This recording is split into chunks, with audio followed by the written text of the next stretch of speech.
Ndagushimiye François Xavier Nsanzuwera kuba wemeye ubutumire bwacu kugira ngo tuganire ku mateka akubiye muri iki gitabo. Igitabo wise La Battante, Renaître après le génocide des Tutsis. Umuntu yavuga kongera kubaho nyuma ya jenoside yakorewe Abatutsi. Nsanzuwera François Xavier uri umunyarwanda muri iyi minsi ukaba utuye mu gihugu cy'Ububiligi, ukaba kandi muri background yawe warabaye procureur wa Repubulika mu mujyi wa Kigali ngari na Kigali y'umujyi, aho watangiye uvuye gukora uwo mwuga nanone mu mujyi wa Gisenyi mu majyaruguru y'u Rwanda kuva 88 kugera 90 kugera 94 ukaba ari mu mujyi wa Kigali, kuko namaze kubivuga haruguru uri procureur wa Repubulika. Wenda turaza kubigarukaho ibi ngibi. Nyuma waje kuba umushinjacyaha mu rwego rw'ubujurire mu biro bya procureur muri TPIR, mu biro by'umushinjacyaha mbese mukuru Arusha. Nagira ngo nguhe ikaze muri iki kiganiro, dutangire utubwira iki gitabo, inkomoko yacyo, ko watekereje kucyandika. La Battante wasobanura gute iyi titre mu umuntu akubajije nk'uku nguku? Umwanya ni uwanyu Nsanzuwera. Mbanje kubashimira umwanya mumpaye. Icyo gitabo maze imyaka 2 bigiye kuri 2 ngisohoye, ariko natangiye kucyandika hashize igihe kinini ngikora Arusha mu kigo mpuzamahanga rwashyiriweho u Rwanda. Nagendaga nyandika buhoro, ntabwo byari bingoye kubera ko ibyo nanditsemo ni amateka yabayeho, ntabwo ari Roma, uretse ko amazina y'umuntu nakwita personnage central muri icyo gitabo, umudamu witwa Ines, nayahinduye kugira ngo nubahirize ubuzima bwe, ariko n'umuntu uriho ni umudamu w'inshuti yanjye, akaba yaransabye kwandika ubuzima yanyuzemo muri cya gihe cya jenoside yakorewe Abatutsi mu kwezi kwa 4 kugera mu kwezi kwa 7 1994, ndetse nkavugamo n'ubuzima bwe yanyuzemo yakomeje nyuma ya jenoside yakorewe Abatutsi, kubera ko yararokotse aza kuva mu gihugu ajya kuba hanze. Ibyo byose ntabwo byamworoheye, niyo mpamvu igitabo nakise La Battante nasora mu Kinyarwanda ngereranyije umugore w'intwari. Umugore w'intwari, Renaître après le génocide des Tutsis, kongera kubaho nk'uko mwabivuze, kongera kuvuka, gutangira ubuzima bushya nyuma ya jenoside yakorewe Abatutsi, umuntu wapfushije ababyeyi n'abavandimwe, umuntu watakaje byose agatangira ubuzima bushya. Ines, uwo mudamu warokotse jenoside yakorewe Abatutsi, mwita nyine umugore w'intwari kuko atangira ubuzima bushya, ubuzima burimo inkomere, mukomere, yarakomeretse cyane. Inkovu, umugore ufite inkovu navuga ko zitazakira, nk'uko mbivuga mu ndangiza icyo gitabo. Jenoside yakorewe Abatutsi abana nayo, ngereranyije mu Kinyarwanda nkeka wenda kitari cyiza cyane kubera ko igitabo nacyanditse mu Gifaransa. Izo nkovu zimwanditse ku mubiri, ntashobora kwibagirwa Jenoside yakorewe Abatutsi, ntashobora kwibagirwa ibintu yanyuzemo, ariko ibyo byose abirenzaho agakomeza ubuzima. Icyo nakongeraho ni uko nandika inkuru Ines yambwiye, yanansabye ku itariki ya 18 Ukuboza mu mwaka w'ibihumbi 2008, nk'uko mbivuga, twongeye guhura nyuma ya Jenoside mu isoma ry'urubanza rwa Colonel Bagosora Arusha. Muri iyo nkuru ya Ines, impamvu nemeye kwandika inkuru ya Ines ni n'uburyo bwo gushimira, kwihanganisha, bwo kurata ubutwari bw'abagore benshi b'Abanyarwandakazi barokotse Jenoside yakorewe Abatutsi. Bamwe muri bo bafashwe ku ngufu, basambanyijwe ku ngufu, abandi bafashe indwara ya sida, abandi babyaye abana batewe inda ku gahato. Mu buzima bwa Ines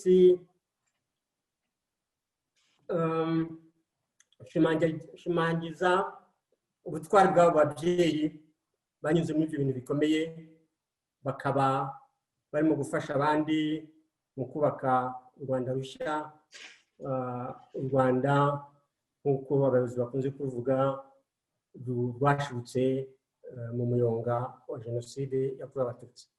Mu magambo make, ndumva icyo gitabo mvugamo kurokoka kwa Ines n'umugabo we Jean Claude, niyo message. Ni icyambere nuko namwemereye kucyandika kugira ngo mvuge inkuru ye, ariko nanjye kikampa umwanya wo kugira ngo ntere cyangwa se navanguki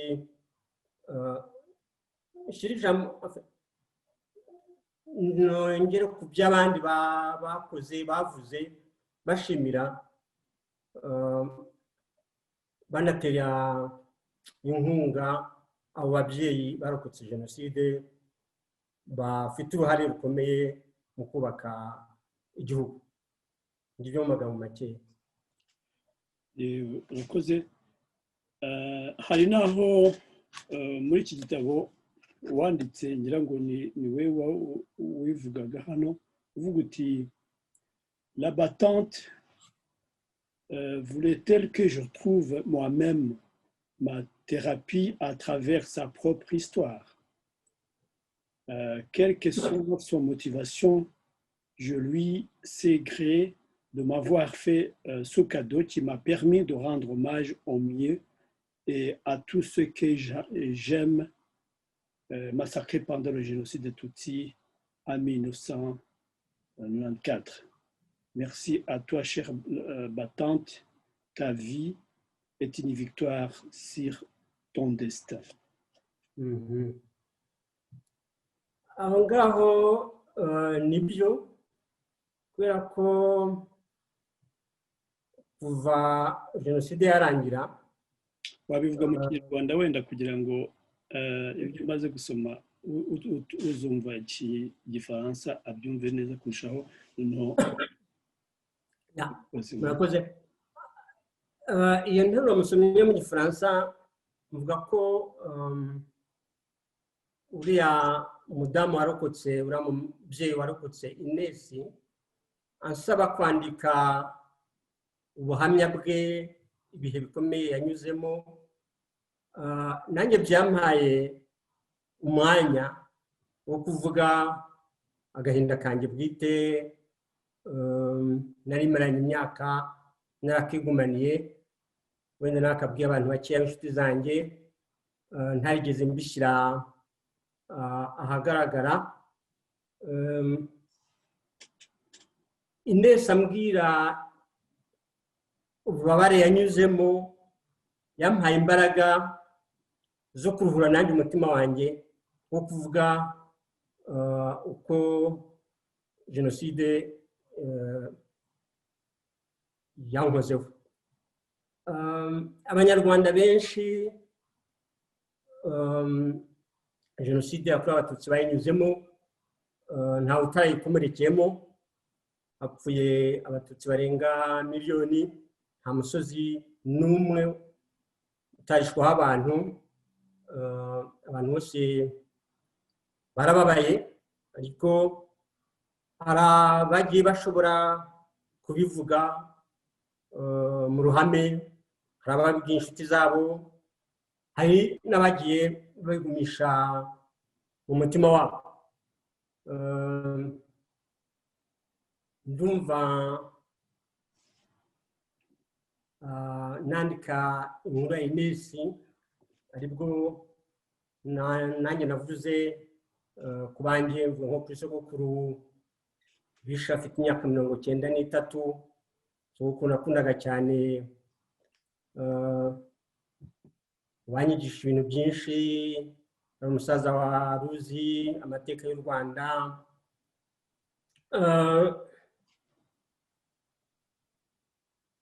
Uburyo yapfuye mbivugamo, yishwe n'umuntu twareranywe, twabyirukanye, waje kumwica hamwe na bagenzi be, bakamubwira ati muzehe tuje kukwica, akababwira ati bana banjye nimunyegere, ntabwo numva neza, mumbwire icyo mushaka. Bati tuje kukwica, arababwira ati ubundi se nari muzima. Uwo muntu wishe sogokuru nyuma ya jenoside twahuriye muri gereza, baramuzaniye mu biro byanjye ndi procureur, bamuzana mu bantu bune hamwe n'abandi bari bagize uruhare muri jenoside. Angira imbere arambwira ati Saveri nk'uko iwacu banyitaga, ati ntabwo ngiye wishe sogokuru wawe. Utangiye kubimbwira, ndamubwira nti isubiye muri gereza. Ntabwo uretse kumbura uburyo sogokuru yapfuye, ntabwo twongeye kongera kubonana n'uwo muntu. N'urubanza rwe rwaraciwe cyangwa rutaraciwe, uko byageze kose si nabikurikiranye, kuko numvaga nubwo nawe umushinjacyaha nta kwihanira, nta kwikorera dosiye, ariko kuba nahuye nawe muri gereza byatumye menya uko sogokuru yishwe. Bamutaye mu Kanyaru. Kwa papa wawe cyangwa kwa sogokuru byara data? Kuko data na bashiki banjye babiri na mama mbyara bari bahungiye ku Mugina, bambutse Akanyaru. Iwacu ni ahantu hitwa Icyugaro muri segiteri ya Ntarama. Papa yari kateshiste mu kiliziya cy'Intarama, cyacicwemo abatutsi benshi cyane. Ubwo data ahunga na bashiki banjye babiri n'umukecuru wanjye n'inka twari dufite, sogokuru bamusize kuko atashobora kugenda. Uwo wishe sogokuru yambwiye ko data bamuroshye mu Kanyaru, agarutse gufata inka zari zasigaye, yaba yari yaje no gufata sogokuru, ibyo ntabwo mbizi, kuko bamutaye mu Kanyaru. Mu Kanyaru ni umugezi, n'uruzi ruri hagati yahoze ari Gitarama na Kigali. Twebwe aho iwacu Cyugaro, isambu y'iwacu ishoka mu urufunzo rw'Akanyaru. Abantu rero bava i Bugesera bajya ku Mugina bambuka Akanyaru. Muri ako Kanyaru bamutaye, ariko umukecuru na bashiki banjye babiri bararokoka. Sinkomeza kubitindaho cyane kuko icyo gitabo nk'uko nabivuze ni inkuru ya Ines, ariko Ines yampaye umwanya wo kuvuga kuri data, kuri sogokuru, kuri bashiki banjye babiri biciwe i Nyamirambo, no kuri kwa data bukwe, mabukwe na data bukwe n'abana babo 7 bapfuye muri Jenoside. Inkuru ya Ines yatumye abo babyeyi, abo bavandimwe nanjye mbavuga, ntibakomeze kuba navuga iki kwinjira mu mubare.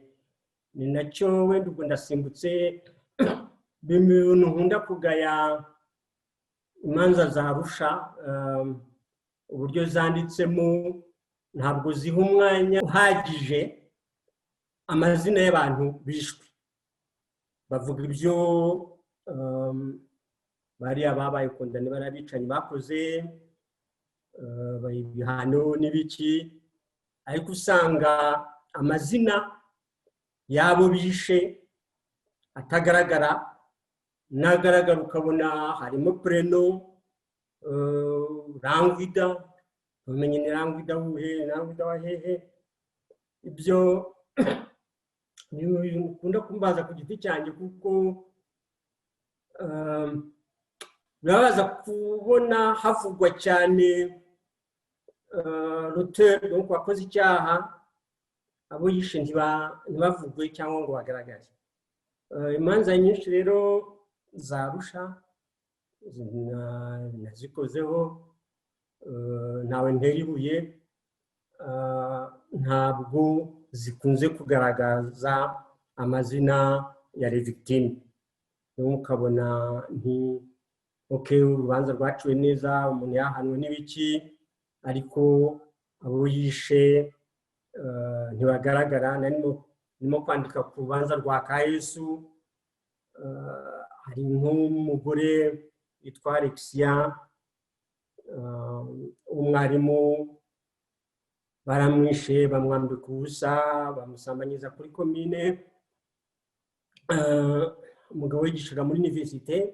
Iyo usomye urubanza rwa Kayesu ubonamo Alexia nde. Abana bazasoma urubanza rwa Kayesu ntibazamumenya, wenda ndetse n'abantu batuye hafi aho ngaho barusomye ntibamumenya. Numva ko amazina yabo ndashaka ijambo nyaryo mu Kinyarwanda kugira ngo mvuge victime. Izo nzirakarengane amazina yazo yagombye kumenyekana, akaba yanditse muri izo manza, ntibabe imibare. Nicyo sinzi ntataye ibitekerezo nk'ikije ikibazo mwari mumbajije, ariko nashaka mu magambo make avanye mvuga inkuru ya Ines. Nanjye navanye abo babyeyi, abo bavandimwe mu mibare, mbaha amazina, ntibabe nimero, ntibabe umubare. Inshuti yanjye ibazi, isoma igitabo, umwana wabo bazi, uzasoma icyo gitabo cyanjye azavuga ati sogokuru wa François ya Sanzwira yitwaga Bitaro Paul, se yitwa Nyagahigi Nyansi, sebukwe yitwaga Pierre Caveri Kavange. Ni muri ubwo buryo ngiye nkaba nifuza ko buri wese wabishobora yajya yandika n'igitabo ku buzima bw'izo nzirakarengane zikamenyekana. Tugomba kumenya ababikoze, ariko tugomba no kumenya izo nzirakarengane kugira ngo zo kwibagirana. Nibwo buryo bwo kwirinda ko bizongera. Nuko abantu inzirakarengane, abantu bazi icyo bari cyo, batazi icyo bakoze, bamenyekana, ababishe bakamenyekana. Ntabwo jenoside ari amahindu yamanutse mu ijuru, si amacumu yavuye hejuru yitira mu mitwe y'abantu, ni abantu bayikoze nabo bagomba kumenyekana. Niyo mpamvu tugomba no kubyandikaho. Wenda nanasimbuka, hari abantu bakunda kuvuga ati jenoside y'abatutsi yakozwe n'interahamwe. N'iby'interahamwe cyane, ariko ntabwo ari interahamwe zonyine zakoze jenoside. Icyo kintu cyo gusa no gupfunyika, kwamveropa, ntuvuge uwakoze ikintu n'ibintu bibi. Sinzi niba tubiganira ariko wenda nabivuga nk'igitondo ndimo kwandika, nizera ko kizasohoka vuba, wenda nko mu ntangiriro z'umwaka utaha. Mvuga abantu bari ku isonga y'ubwicanyi, abantu bari ku isonga ya jenoside yakorewe abatutsi. Ntabwo ngamije kugira ngo imiryango yabo, kuko bamwe nzanye n'abana babo, hariho rwose no twigeze guhoberana duvuye muri Antiromani Buruseli, abantu bambwira ati uhoberanye n'umwana w'umujenosideri. Ndababwira ndetse guhoberana n'umwana w'umujenosideri ni na se yari yigeze no kuba inshuti yanjye w'umujenosideri, ariko ntabwo uwo mwana yikoreye icyaha cya se, ni kandi no kuba ise yageze ku inshuti yanjye agakora jenoside, ntibibuza kubivuga, ndanamwandika muri icyo gitabo cyanjye. Bavuga nti abo bantu bagomba kumenyekana, kumenyekana ntabwo ari kugira ngo imiryango yabo tujye ruharwa, abantu bayitaze, kuko ntabwo icyaha ni gatozi nk'uko bavuga mu mategeko. Ntabwo imiryango yabo yabatumye kujya gukora jenoside mu izina ryabo. Nta mwana n'umwana wa Ruhumuriza uwo ngo mvuga wishe sogokuru sinshobora kumuhemukira. Ni Ruhumuriza wishe sogokuru, ntabwo ari umwana we. Ejo bundi ni mu Rwanda no muri Covid nabonye n'umugore wishe sogokuru na data, naramusuhuje. Kumenya abari ku isonga ya jenoside, ntabwo ari kugira ngo famiye zabo zitotezwe, zitazwe, no kugira ngo abana babyiruka ubu ngubu n'abazaza bazamenye ko iyo jenoside itikoze. Hari abantu bayiteguye, hari abantu bayiyoboye muri ariya mezi atatu, bayikoze ku giti cyabo. Nta mwana wabo uzabizira, nta mwuzukuru wabo uzabizira, ariko numva ko ari ngombwa mu mateka ko ntabwo ushobora kuvuga ngo ibintu bizongere kuba uwabikoze atazwi, ko byazongera bikajya bikibagirana. Nyogokuru ubyara data yapfuye kera, jenoside yabaye yarapfuye. Twayaga tuganira kwa kundi ukandi umwana miza 60 n'ibindi, vuka 59, navutse 56 nako. Ariko ndi umwana bigeze gutwika amazu y'abatutsi ku musozi sogokuru yatuyeho, tujya kwihisha mu misave na nyogokuru nijoro. Icyo gihe abasaza bafataga amacumu bakajya imbere y'ingo zabo n'ibiki. Ndibuka sogokuru yafashe icumu ajya ku irembo, njyewe na nyogokuru tujya kwihisha mu misave haruguru y'urugo. Yene yanganira nayo ku ibyo bihe ntari nzi neza, nta nubwo nibuka imyaka, ndumva ari inkumi za 63. Nyogokuru ugiye yavuga ngo muri muyaga, nuko ibindi bikaba muyaga. Maze gukura nibwo cyane ejo bundi jenoside imaze kuba, nibwo natekereje ko ayo magambo muri muyaga mu kwezi kwa 2/73 ndumva nigaga muri segonderi, birukana abatutsi mu mashuri makuru, bikitwe vedoma événement zo muri février numva icyo kintu cyo kwirinda kwita ibintu uko bigomba kwitwa wenda wenda n'ibyatumye iyo umuco wo kudahana waranze u Rwanda, waranze ubutabera. Akubwiye ko nabaye procureur kuva muri 1988, hari ibyaha byinshi bitigeze bihanwa nk'amadosiye y'abagogwe, n'amadosiye atagize ajya hanze, hagahanwa umuntu umwe nawe nyuma y'amezi 6 akavamo. Amadosiye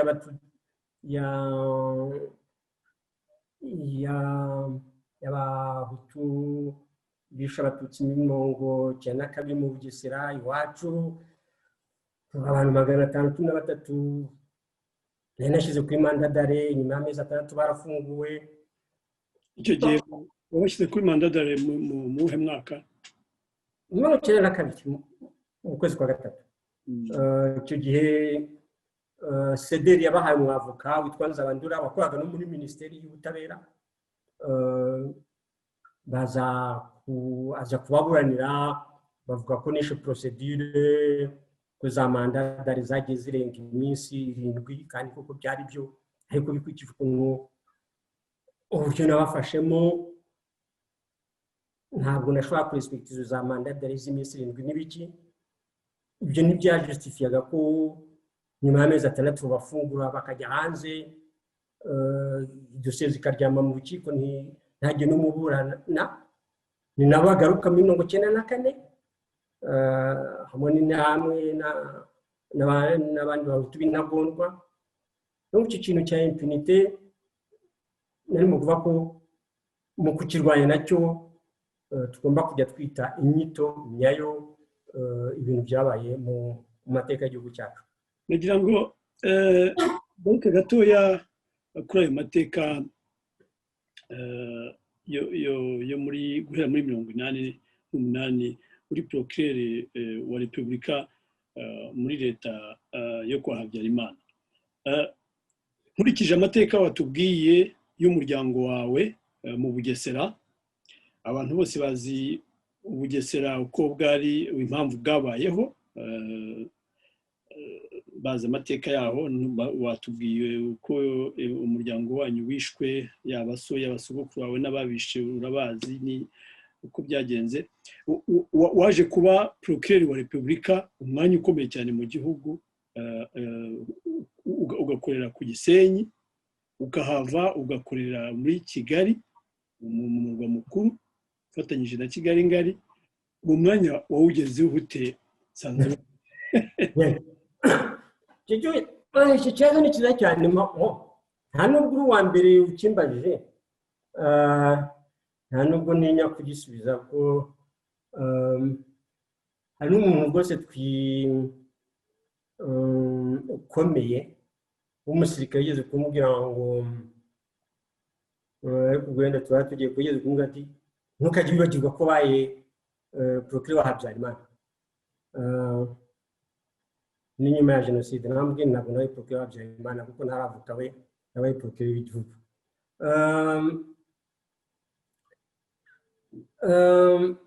Nacyo ariko ntabwo nshaka kuvuga ko gifite ishingiro. Ntabwo byari ibintu byoroshye, ariko nta n'igitangaza cyane gikomeye. Nakubwiye ko data yari umukateshiste, yigishaga gatisimu, mama yari umuhinzikazi. Nta muntu n'umwe mu muryango w'iwacu ukomeye n'ikimenyimenyi data yari ikinege.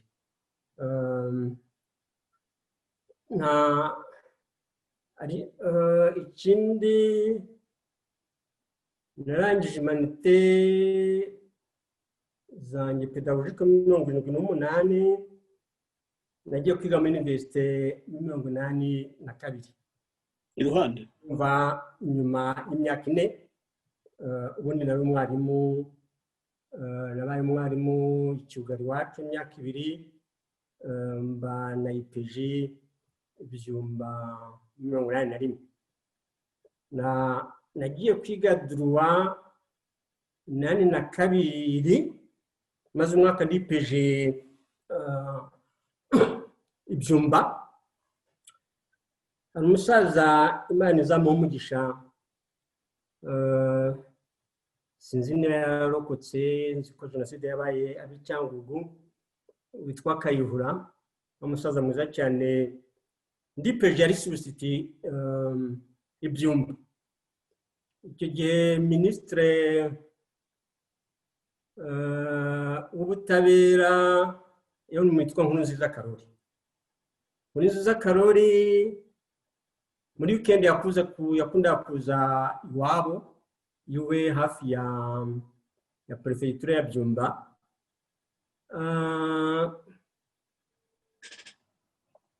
Rimwe uwo musubstitute twabasore babiri twabaye IPG, twirwa tubaza abantu ku mashini, atari ukuntu tudondanga ku mashini, akatubwataye kuko muri batoya. Navuga uwo musaza ati mwazagiye kwiga muri university.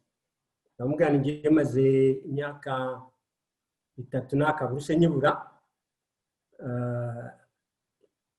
nabyore atujyana kwa ministre Nkurunziza muri weekend. Nkurunziza duha Kigali, umusaza amaze guhaga amuga ati nyakubahwa ministre, nta kintu gusaba, ndasabira aba bana wabahaye buruse bakajya kwiga muri university. Urabona ko aba bana batoya bakwiye gusatira ku kazi ka IPG ko kwirwa bahondanga imashini nkatwe abasasa. Nkurunziza atwakira buruse. Icyo gihe minisitiri w'amashuri makuru yansekarije. Mu kwa 9 bamaburuse njya kwiga muri university no ku 82. Narangije 86. Promotion yanjye niriya ya Makuza Bernard, président Cour suprême, Nteziryaho Faustin, Nyakwigendera Mutagwera, Frédéric wabaye bâtonnier. Donc iyo niyo promotion yanjye y'uruhande 86. Wambaje twabaye procureur gute? Ubwo turangije 86 twaratashye tujya iwacu nkuko kira byagendaga. Abari bafite bene wabo bakomeye bahise babona akazi mu mabanke, muri za société d'assurance, kuno bahembwaga neza cyane. Bahita batangira akazi. Ndibuka icyo gihe abenshi turangiza umuntu ati ngewe nzakora muri Sonarwa, ati bahemba neza. Nawe ati nzakora muri banki ni muri Banque de Kigali, bahemba neza. Kubera ko nta muntu yari nzi izo za banki n'izo za société d'assurance, iyo natashye iwacu nuzuza. None nanjye nandika ibarwa yo kwaka akazi. Navane ubundi ko njya kwiga muri university nari IPG wakwigira mu bucamanza, saba ubucamanza. Donc nandikira minisitiri w'ubutabera nsaba ubucamanza.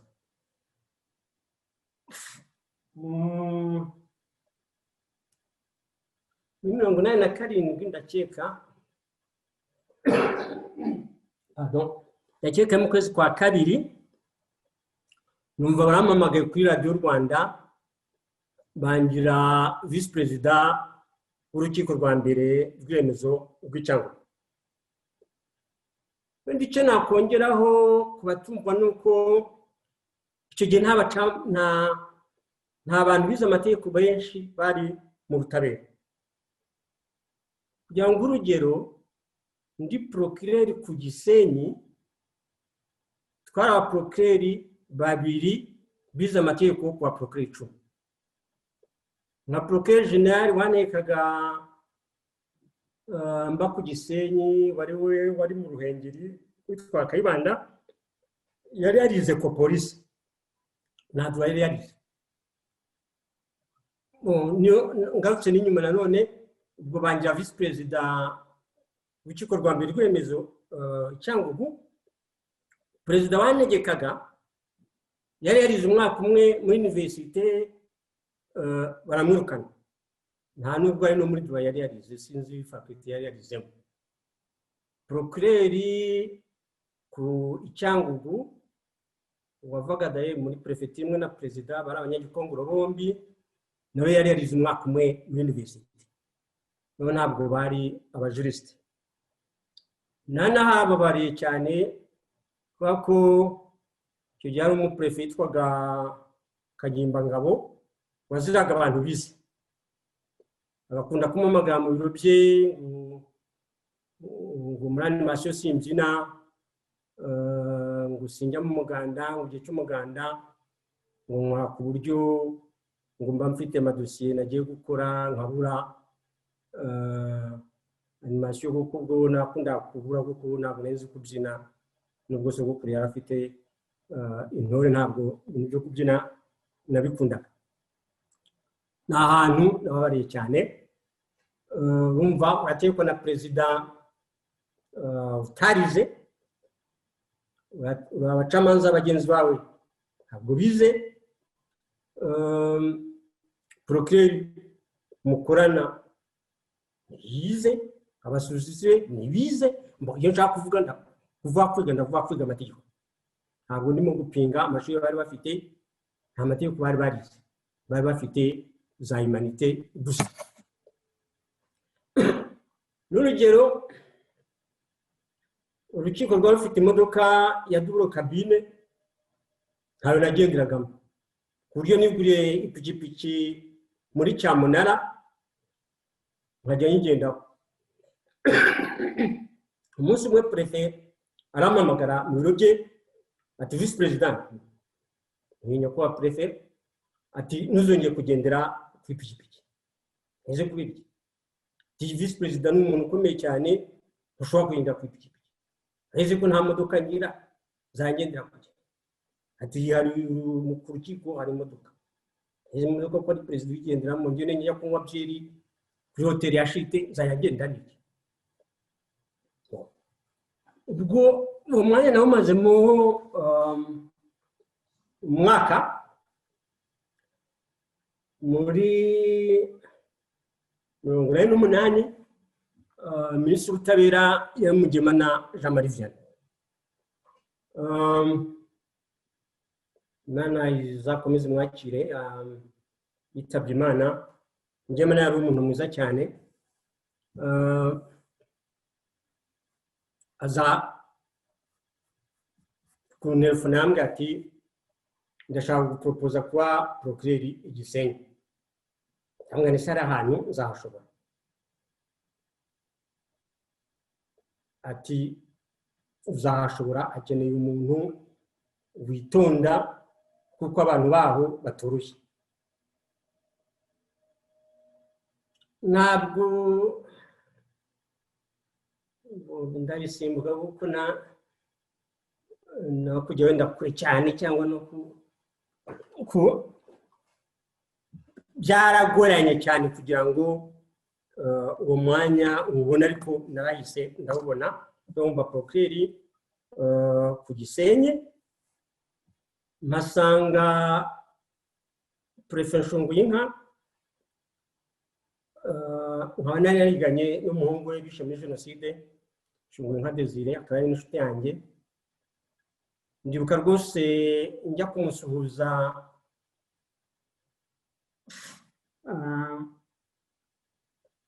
nahageze yarambwiye ati uri procureur aba chef de service, ni umwanya ukomeye, ariko ngiye ngufata nk'umwana wanjye. Biganye na Desire, murakundana, ujye umenya ko mu rugo iwanjye uhisanga uri nk'umwana mu rugo. Icyo kintu cyaramfashije cyane. Na Musenyeri Karibushi nagiye kumureba, nababwiye ko data yari umukateshiste, wenda ikindi navuze no ku gice cya mbere cy'amashuri yanjye nakize mu seminari i Kabgayi muri Serero. Bangize poroke numvise ko ngomba kujya gusura musenyeri nk'umwana w'umukirisitu, nk'umwana w'umukateshiste, nk'umuntu wize muri seminari, nubwo nari procureur. Ndamubwira ndagenda ndamusuhuza, ndamuganije kurusuhuza, je no gusaba umugisha iyi mirimo nzayikore neza. Ariko ngarutse inyuma mu nama prefect Ngwenga yangiriye nka procureur ambye ati ku Gisenyi nta muntu uhari woroshye, bose barakomeye. Udafite mukuru we nyirarume koloneli, afite ministre, afite directeur general. Ntuzajye ukeka ko uzazaza kuvuga ati kanaka koloneli kanaka yagutelefone, kandi uko niko byagendaga. Batuzajye umenya ko woba wundarega nafite directeur general cyangwa secrétaire general cyangwa ministre. Uzakoreshe ukuri, uzakoreshe amategeko. Enda kantu kamwe naguha kurugero ntarondogoye cyane. Nigeze gufunga muramu wa Perezida Habyarimana wahoze ari umukaporali. Habyarimana yafite mushiki w'umuturagekazi, abantu bari bazi kenshi barya bashiki b'ababikira, ariko ntabwo abantu benshi bazi ko yafite mushiki w'umuturagekazi wari ufitwe n'umugabo wahoze ari umukaporali. Bari batuye hariya muri Muturu. Umunsi umwe nigiriye kunywa byeri kuri Karibu n'umugore wanjye, nari maze ko narongore ku Gisenyi, narongore ni procureur. Tutashye mu rugo twasanga mushiki wa Habyarimana, ariko sinari muzi. Umugore wanjye yarambwiye ati uramuturagekazi ko asa na perezida. Amurebye yicaye muri salo. Umugabo yamuhondaguye, yamubomaguye, amaso yabyimbye, afite ibikomere mu maso. Twinjira mu cyumba, ubwo twamusuje, ariko twinjira mu cyumba, ndavuga nti Habyarimana se ari mushiki w'afite umuturage, bambwiye ko afite bashiki be babiri b'ababikira. Aturebe neza barasa. Ndagaruka yari kumwe afite n'umwana wose, ndamubwira nti bite? Ati ni mushiki wa Habyarimana, umugabo yankubise.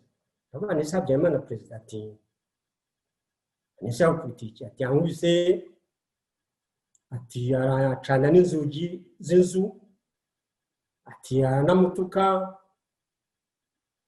ati none atubambwiye ko ari wowe ufunga abantu hano uje gukurikira. Abana sinzi ukuntu bavuga mu Kinyarwanda, nakanjye karabaye. Isunguru ndamenya bigenze gute. Icyo gihe natelefonye komanda wa gendarmerie. Procureur yakeneye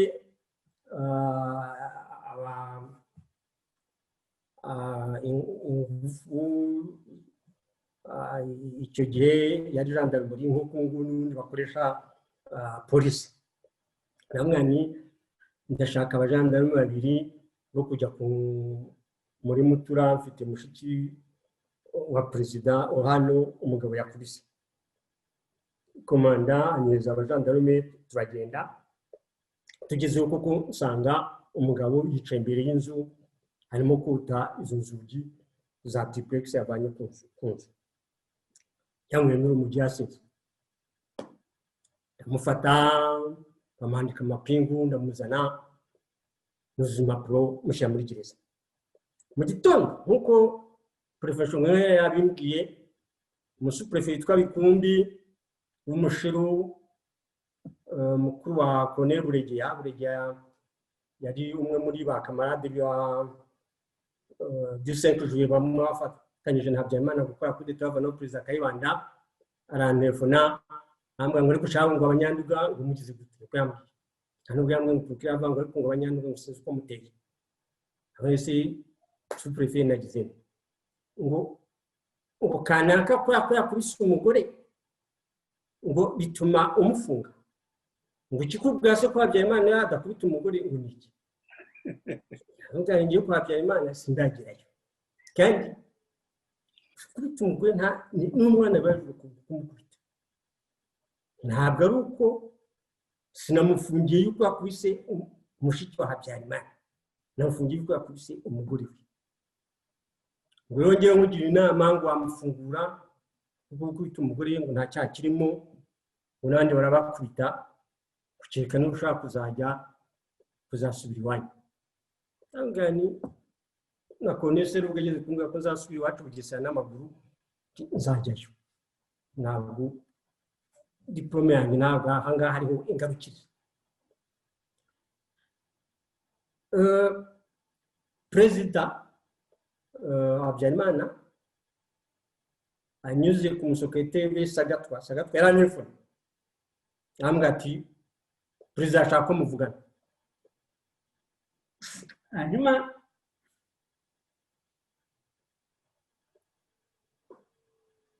perezida icyo gihe ntabwo twavuganye ariko namwumvaga ko yari mu biro na Colonel Sagatwa akamubwira Colonel agagaruka kuri telefoni akambaza perezida ambaza iyo dosiye uko imeze impamvu nafunze muramura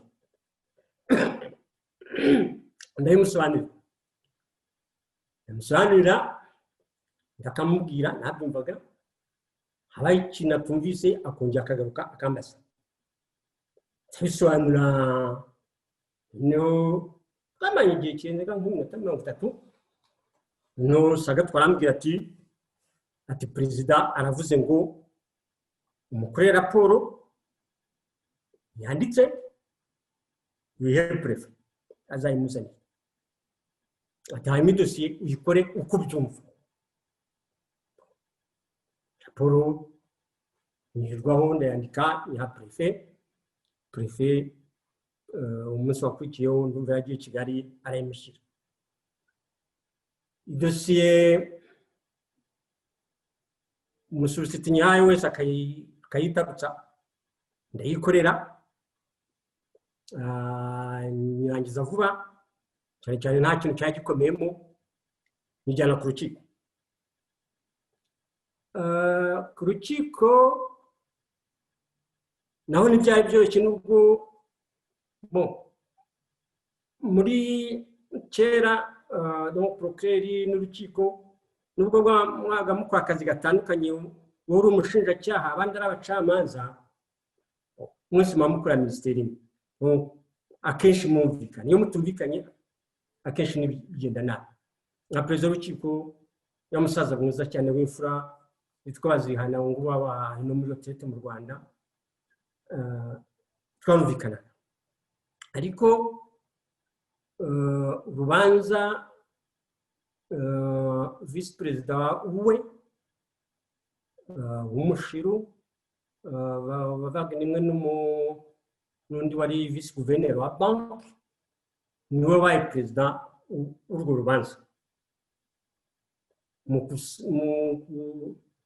kuganira muri za poze n'ibiki akajya amaze ategura ko umuntu kuko nari namusabiye umwaka uwo mugabo uwo muramu wa Habyarimana nari namusabiye umwaka w'igifungo noneho vice perezida aza kumwati ati procureur gusa urasanga kwita umugore kuko umuntu aguye gufungwa umwaka wose urabona utakabije n'umwe ngiye n'umutamo umwaka ngiye nzajura kuko iyo ngeso yo kwita abagore ko iyo ngeso yari hayi cyane muri prefecture Gisenyi ko yari urusoro yanjye ubundi bwo kwita abagore byari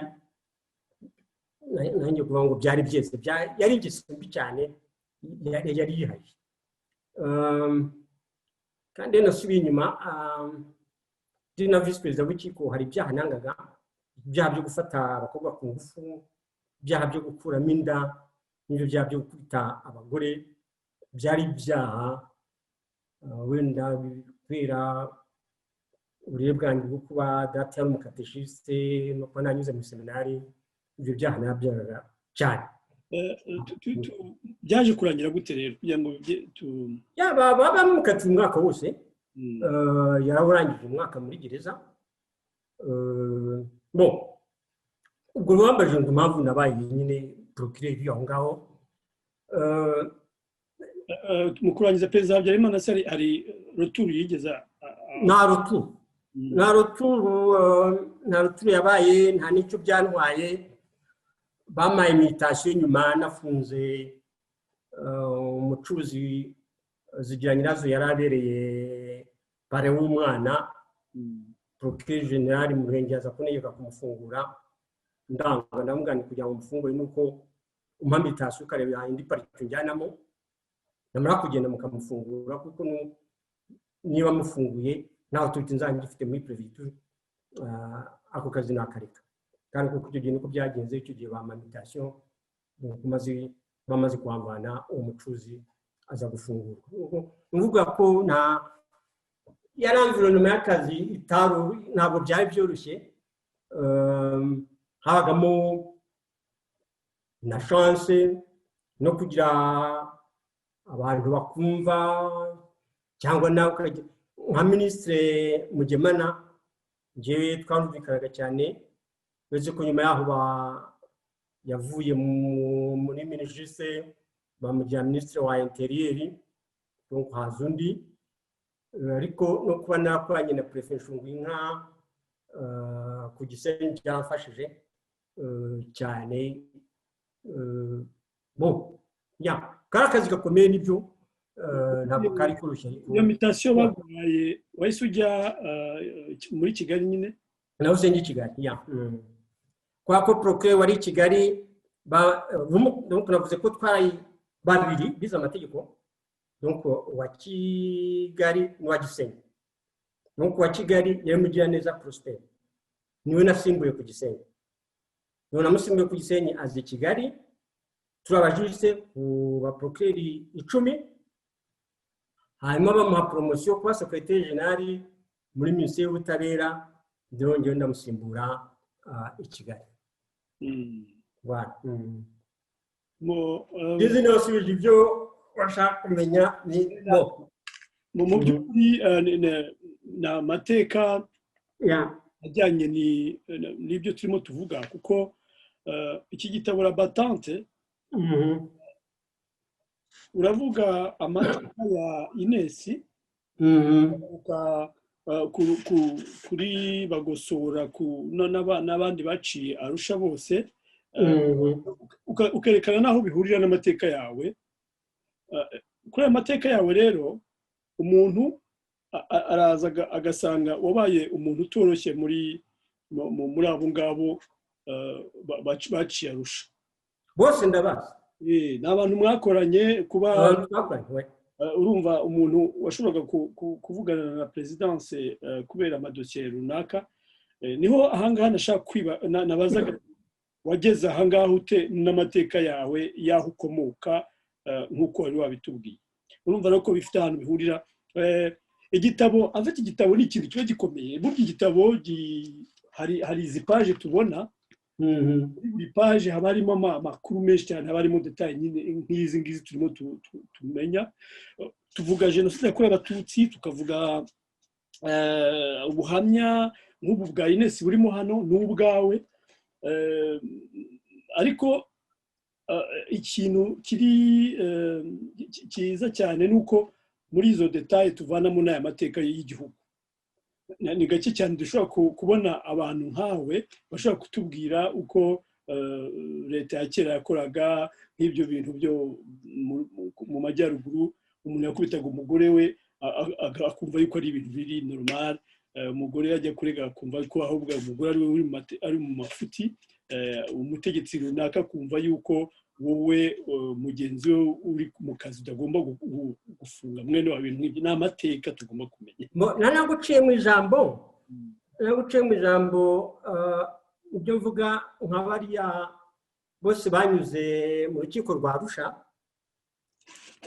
Nkeka ko 80% byabo tuziranye, dufite naho twagiye duhurira.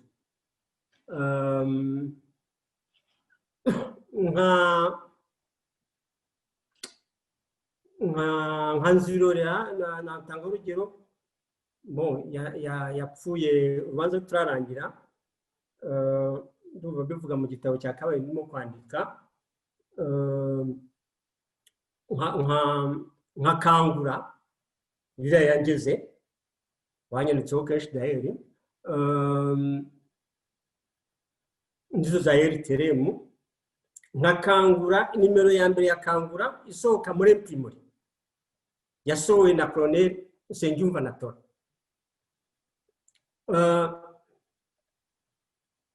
Ibyo bintu nabikozeho raporo yanditse. Ubwo wenda ndashaka kugira ngo mubwiye ku buryo byerekeye kuri Perezida Habyarimana, ntabwo yigeze antumira mu biro bye, ntiyigeze antumira iwe, ariko mu buzima bwanjye nk'umushinjacyaha namukoreye amaraporo kabiri bwite. Iyo ya mbere yari kuri iyo dosiye ya muramu we na mushiki we, ariko no kuri kangura namukoreyeho raporo yanditse, niyandike itanditswe n'umusekreteri, ayishyirwa n'umuntu nisangagaho kandi wajyaga iwe, simuvuze, ndamwubaha cyane, ari i Kigali, ni umusaza nkunda cyane ariko sinamuvuga. Arayimushyira, nyakwigendera Nzirorera aza kumpamagara iwe mu rugo, amamagara yarantumiye, yantumiwe mu rugo, no kuba umuturage cyangwa umuginga cyangwa umuturage muri ya sansi bavuga ngo umuntu utagira ikinyabupfura, yarantumiye, anantumirana na perezida w'urukiko wari iwabo mu Ruhengeri, aduha champagne nizo yanywaga. Amaze gusinda ambwira ati urakiyanduza, ambwira ngewe nanjye ariko nari nasomyeho. Noneho twahise ujya kuba minisitiri bite, yakiyanduza gucuma gute? Ati umuntu utinyuka turega kwa perezida, ngeze ngewe kwa perezida ngerayo. Ati wiwi, ati waranyanditse, atunyandika ko nshyigikiye kangura, ko muha amafaranga, Shyama na Tori ko ari wowe wagiye gusohora nimero za mbere muri Emprisco. Ati waratureze, atariko ntacyo. Ariko ubwo tuwenda nuko biragoye kuvuga amateka. Nzirorera kuntumira, kumenya na Nzirorera mva mva Gisenyi ngi Kigali ku procureur yanyima inzu ya leta kandi nyifiteho ububasha. Nabaye igihe kinini cyane ncumbikiye n'umusore inshuti yanjye wakoraga muri Beneri, ngataha aho ngaho ku museribateri. Umugore wanjye icyo gihe yigaga Secretariat ya Saint Fidèle, naramusize ku Gisenyi nuko aba muri Entere. Nzirorera anyima inzu kubera iki? Kubera ko uburyo nakubwiye nahavuye ku Gisenyi. Ariko kugira neza mu buzima ni byiza, nkaba nageze kugira neza se. Abantu bitwa Ingamba bahingaga ibirayi mu Gishwati, umunsi umwe bashatse kumwica, ahungira mu biro byanjye. Uwo musaza se wa Nzirorera icyo kintu ntakibagirwa. Aje amenye ko bamuhaye imitasi i Kigali, aza kundeba, aje arambwira ati nakuzaniye ibirayi mu rugo ni hehe? Nabaye nta mu rugo ngira, ndacumbitse. Ati kandi umuhungu wanjye ari gutanga amazu ya leta, umuhungu wawe yarayinyimye. Ibyo yavuze n'ibindi, yavuze ati yamututse mu mibi. Ariko mu gitondo Minisitiri Nzirorera yantelefone yambwira ngo yavuze ngo bantu inzu ya leta. Ukuvuga ngo umuntu agenda asimbuka ibintu. Mu magambo cyangwa nabwira nti mu buzima umuntu agomba kugira neza. Ni ukuvuga Nzirorera amaze kuvuga ati warandeze kwa perezida, atariko ntabwo njya nibagirwa ko data yagushinganye. Ati wacu turumvira, ati data yambwiye ko ngomba kujya ngufata nk'umwana we. Ati ibyo nabirengejeho, ati nagira ngo nkubwire ko nabimenye ko wandeze kwa perezida, ariko nkaba nkubabariye, ntabwo yambwiye ngo ntuzongere kumwe, yambwiye ati ntuzongere. Ubwo yenda icyo nyina cyo ngisimbutse, ariko nashaka kuvuga sinzi impamvu nayinyuze icyo ngicyo. Urumva ibyo byose nyuma yaho nabyo byanatumye nandika igitabo nasohoye mu 1993 la magistrature rwandaise dans l'étude du pouvoir exécutif. Urumva perezida ngiye numvaga ko nk'umukuru w'igihugu ibyo bintu yagombye kubyumva. Nkumva ko nimo kubwira umuntu ibintu atazi. Amugani abona muri gihe aho babwiye ati dore wa wundi ibyo abavuga. Niyo mpamvu mu minsi ya nyuma ibanziriza jenoside nabaye bimwe nabitsemo nabisohoye. No mu kwezi kwa kabiri 1994 ibyo ngibyo wabibona muri archive za Arusha birimo no muri Radio Rwanda, kuko nanjye nabiguyeho ndi ndarusha. Mu kwezi kwa kabiri habaye 1994 habaye inama kuri Radio Rwanda yarimo preferenzaho abasuprefebe, komanda wa gukoma ya gendarmerie n'abantu benshi bashinzwe umutekano muri Kigali. Hari igihe ari ibikorwa by'interahamwe biteye ubwoba muri kapitali, bica abantu, bakubita abantu, basenya inzu, bagera gute, umujyi wabaye w'interahamwe. Noneho icyo kiganiro cyakiyobowe n'umunyamakuru wa Radio Rwanda witwaga Bamwanga, wari umu extremiste, ntabwo biteye ubwoba, amata ibibazo ubona birimo kunsesereza, aza ushaka wenda nzakubonera transcript y'icyo kiganiro. Ikibazo ndimo nibuka kimwe yavuze ati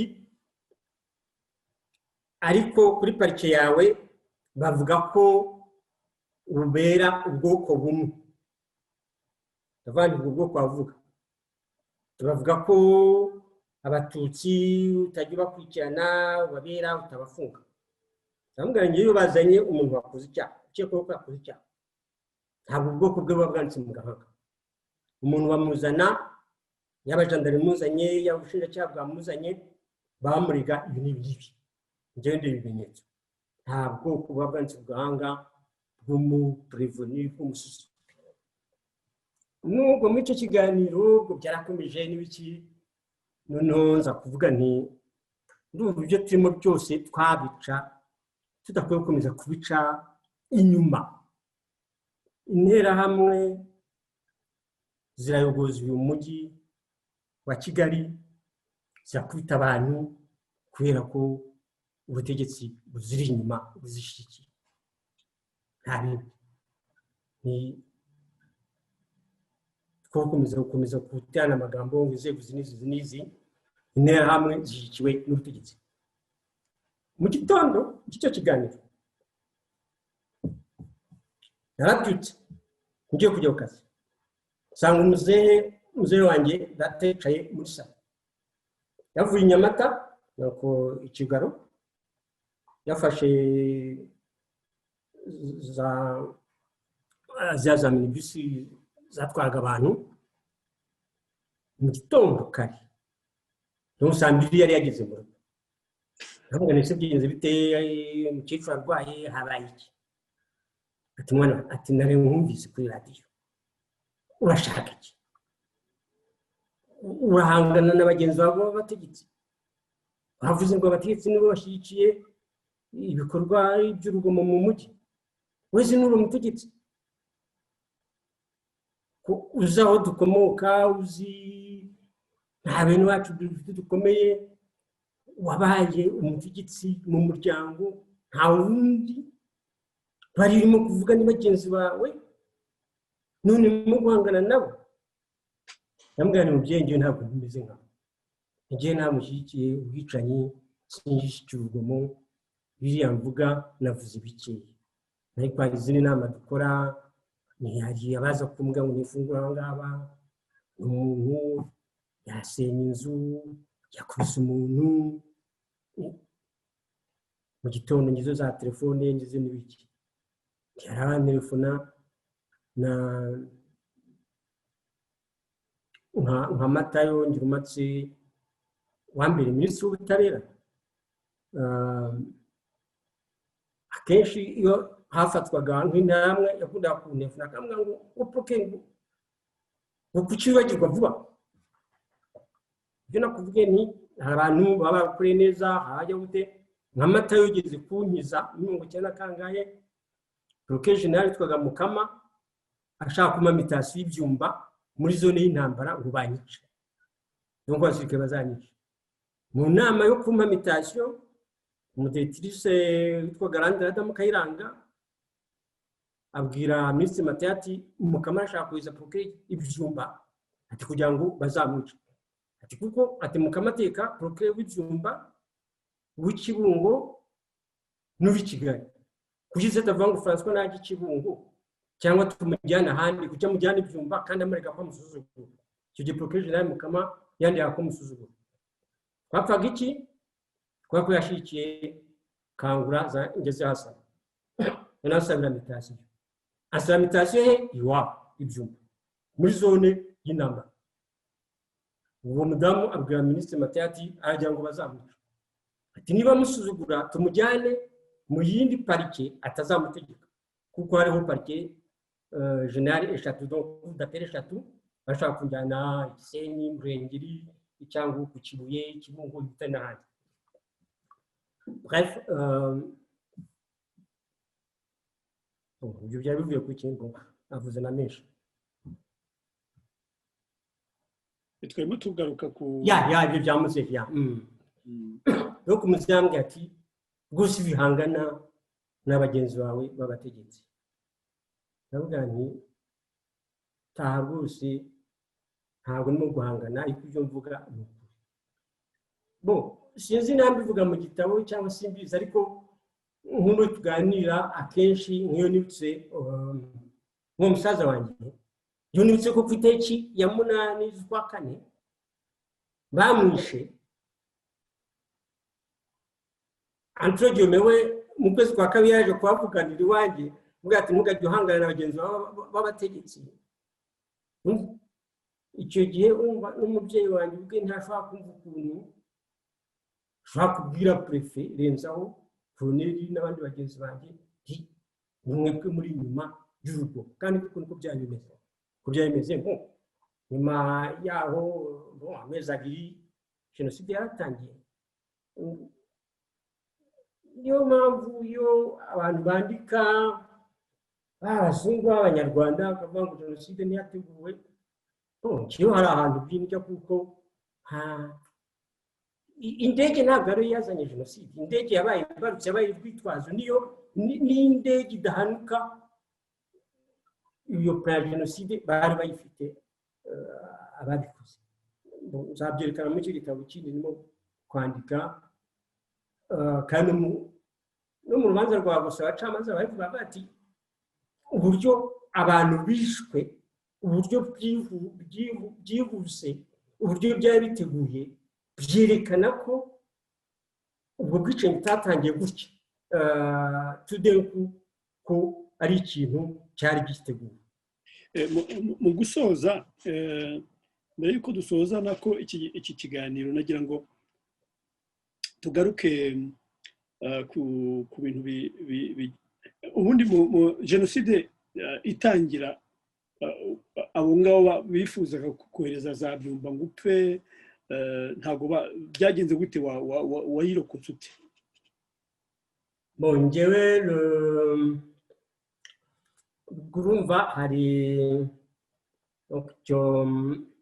iyo nama yabaye mu kwezi kwa kabiri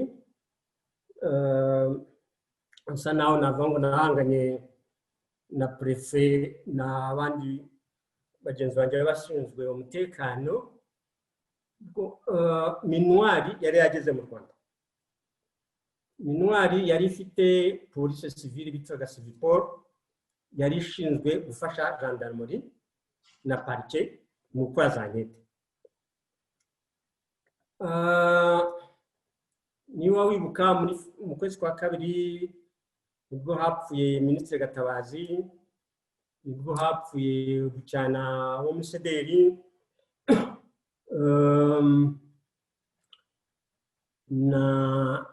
n'abandi bantu bagendaga bapfa mu mpande nyinshi z'umujyi. Abantu bo muri polisi civile ya Minuari wari ishinzwe yari umukoloneli w'umuautrichien, akaba ataravugaga Igifaransa.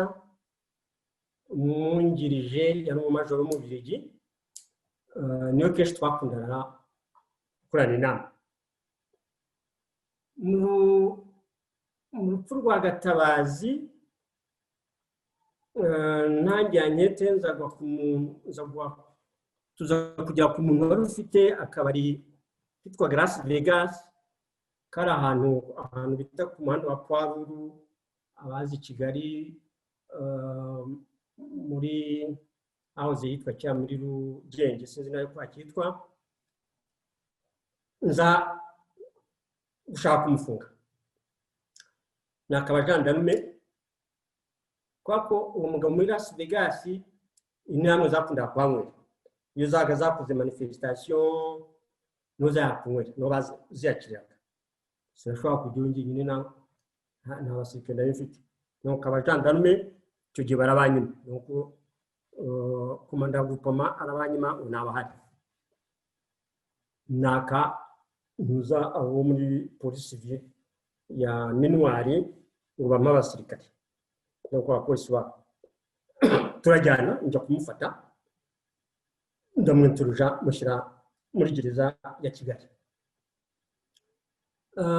Uwo munsi RTM ivuga ko nafashe umuntu umurenganya fatanyije na za nyenzi z'Ababiligi.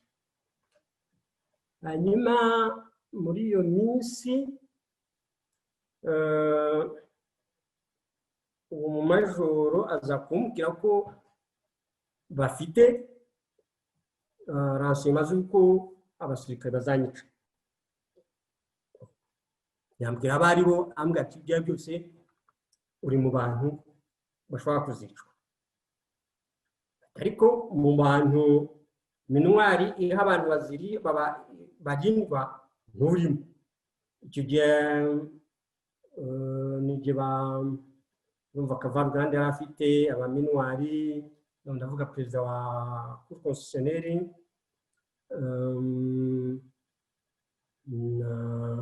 hari abantu benshi bafite abasirikare ba Minuari babarindaga.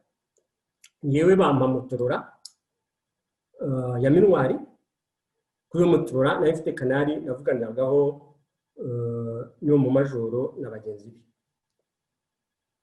N'ubwo ifunguye ku buryo nakwikiraga nabyo baganiraga byinshi bimwe nabyumvaga. Hanyuma ikindi bakoraga patrouille muri karitsiye nari ntuyemo mu Rugenge. Nka nimugoroba nk'ijipe ya Minuari ikahanyura, mu gitondo nanone ikongera ikahanyura, kugira ngo mbese iyo presence igaragare. Hanyuma ku itariki ya 7 z'ukwa 4 umuntu w'inshuti yanjye wari uki Kanombe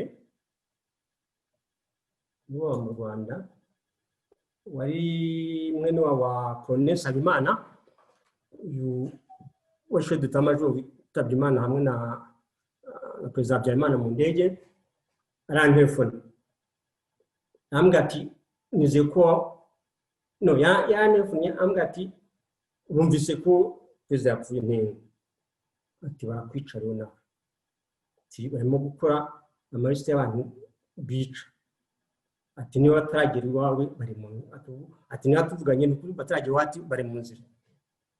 Icyo gihe amaze kumvugisha nahise njya ku major chef twaduturanye, bateka brigade ya Muhima. Kuko twari mu mazu ya leta twari twaciyemo ibyanzu hagati, uca mu byanzu n'umugore tujya kuba mwahita no tuva mu rugo. Nuko umugabo amaze kumbwira ati barakwica niba ubwo batragira ngo bari mu nzira. Ariko ubwo mbere nanone ubwo ni rurambere njya kuba mwahita ndarayo mu gitondo witi ndongera ncamo icyo cyanzu nza mu rugo ntelefona Colonel Rusatira watekaga nza eko SM ko superieur militaire y'Arastiyani.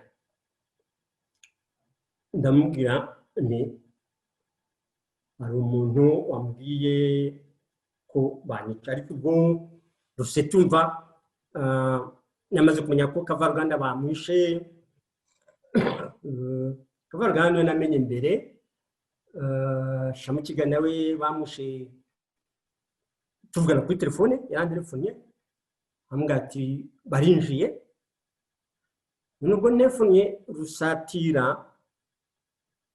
yarambwira ati ntabwo ari nko muri 90, hariho rwose wamwibariza iryo jambo. Yambwira ati ntabwo ari nko muri 90, ati barimo kwica, ati mujyane hiye muri ambasade. Iryo jambo none mbaje ati mujyane muri ambasade. Avec tout bon wenda ndarizima nuko nagize muri Mirikorine none Scott ya Rusatira yanjye muri Mirikorine, ariko ubwo namaze kuvugana na ambassadrice wa Suisse Marie France Renfer kwako ndi muntu twari en contact, yari conseiller wa mbere wa ambassade ya Etats-Unis Joyce Rida wigeze kuba avuye mu Rwanda ba ambassadrice wa Etats-Unis muri Guinée. Bon sinajya muri za detail mu kiganiro nk'iki ngiki, ariko Joyce Rida kuva mu kwezi kwa mbere mu 94 twakunda gusangira buri saa sita tuganira ku mutekano wa Kigali. Donc Roseti kutariki ya 7 z'ukwa kane niyo muntu na telefone bwa mbere sanga ntiyanyitaba, ariko nyuma yaho nza kumenya ko bari bagiye Bujumbura. Ndi muntu na telefone na ambassadeur Swineri mu rugo, ariko nabyo nabivuga kuko numva nabivuze kandi ndumva nta kibazo cyo na telefone.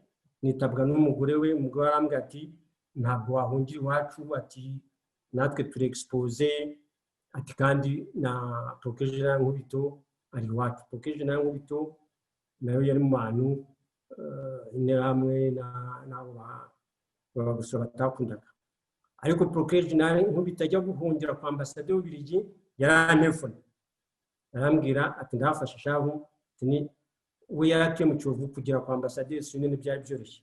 Arambwira ati François barakwica mutabona uko usohoka mu rugo.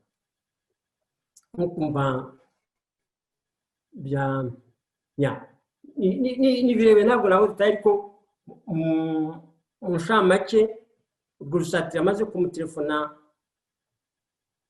akishima yuko nyiriho. Yambwira ati nk'umuntu 9, yambwira ati mu gihe gitoya mfate douche nze ngutwara. Ambwira ati sindakujyana iyi. Ndamubwira nti muri ambasade y'Etats-Unis nta muntu urimo kunyita, ni Joyce Rida ntabwo urimo kunyita. Ni kwa Swineni umugore yamakaniye ko ntashobora kujyayo. Ntabwo ndamenya ahantu nje, ariko mu kanya ndakubwira. Nibwo nibutse Marie France Renfer wa ambasade y'Ubusuwisi. Marie France niwe wambwiye ngo ninjye muri Mirikorine. Arambwira ati André Gishawa afite abana ba Gata arakwakira, ati ndahita mubwira amanuke ajya kuri reception, ati nubona umusirikare uha amafaranga atarakugeza kuri Mirikorine. Nibwo ndongera Rusatira nitabwa n'umugore we, arambwira ati muri douche ndamubwira nti umubwire ko ashobora kunjyana muri Mirikorine. Ngomba kuri telefone Rusatira ava muri douche arambwira ati ntabwo ndaza, atariko ati ndakohereza abahungu banjye, ati mu modoka yanjye bwite, ati yapaje. Satira yari yagaza mu rugo iwanjye ubwo afite pajero nari nyizi n'umushoferi we muzi ambwira ati ntugire ubwoba ntacyo bakutwara ati bakujyana aho ushaka ndambwira ni Mirikoline abasirikare baraza mu modoka yanjye n'umugore turazamuka batugeza ku irembo rya Mirikoline ubona ko twinjiye badusezeraho barakomeza ninjira kuri reception ya Mirikoline basanga professeur Gishawa ahita nyakira ahita ampereza directeur wa Mirikoline w'umuhandi yitwaga Bik adushyira mu cyumba iyo n'umugore wanjye uko nageze muri Mirikoline ibintu ndumva mbivuga namazemo amezi 2 Mirikoline twavuye kuri 28 z'ukwezi kwa gatanu tugikabuga muri zone ya RPF ku itariki ya gatatu kwa gatanu nibwo bashatse kudusoma muri Mirikoline twari nka 60 bashaka kutujyana hanze icyo gihe ababigi bari bamaye prise en charge njye n'umugore nibwo intambwe n'abasirikare badutangiraga ujya wumva ibyo bavuga za Sopecya kuri Kigali Night ngiye groupe yanjye ngenda muri kamya kabiri ya Minuari ngiyewe na muri abo bafatiye kuri Kigali Night ibintu birebire cyane sinkunda na kenshi kwigarukaho kuko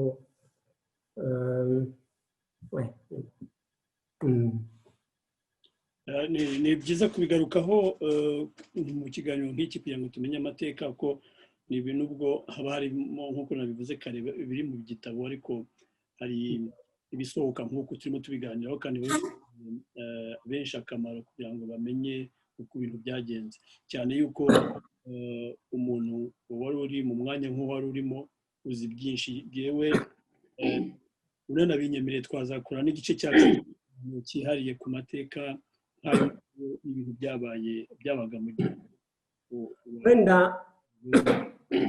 wenda nje mu nshamake waganiriye n'abantu benshi usanga muri ibyo bihe haba hari ikintu umuntu yakwita shene y'abantu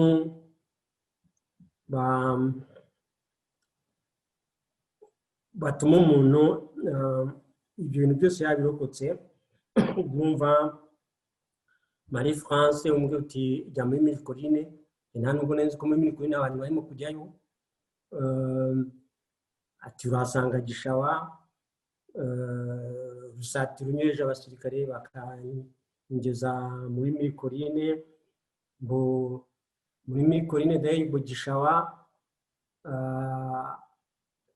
wenda icyo nko muri Mirikoline mu minsi ya mbere abasirikare b'ababirigi ya kontenja ababirigi bohereje yo kuza kwevakwa bene wabo professeur wanjye wa droit international Marc Bosset wari commissaire général réfugié kwa ko nashoboye kumukontakta muri Mirikoline yari yashoboye kubona muza autorisation ya gouvernement ye ko ababirigi banyevakwa baje barambura ko ntabwo bari bazi icyumba ndimo kandi nanjye muko kwandikira Marc Bosset ntabwo nashyizemo icyumba kuntuza Gishawa ansiga donc Gishawa okay donc ababirigi donc barambuse baragenda noneho Gishawa ajyana abana ba premier ministre Agathe ko bivakwe n'abafaransa yabwiye ambassadeur w'Ubufaransa ko amfite n'umugore wanjye wikije ibyo yanyibwiriye n'ibyo yanditse daye mu gitabo cye ngo umugore w'ambasaderi w'Ubufaransa bamubwiye ngo ababirigi bamujyane ngo ni porosha w'ababirigi ngo turamujyana tumujyana hehe icyo gihe ndibuka rwose yaraje araduhobera arira hanyuma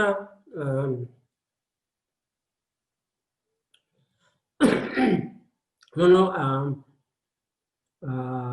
adushinga Bik nubwo adusezeraho na Bik yarahari avati ndagiye ariko Bik azabamenya buryo direct Bik nawe w'umuhandi bamujyanye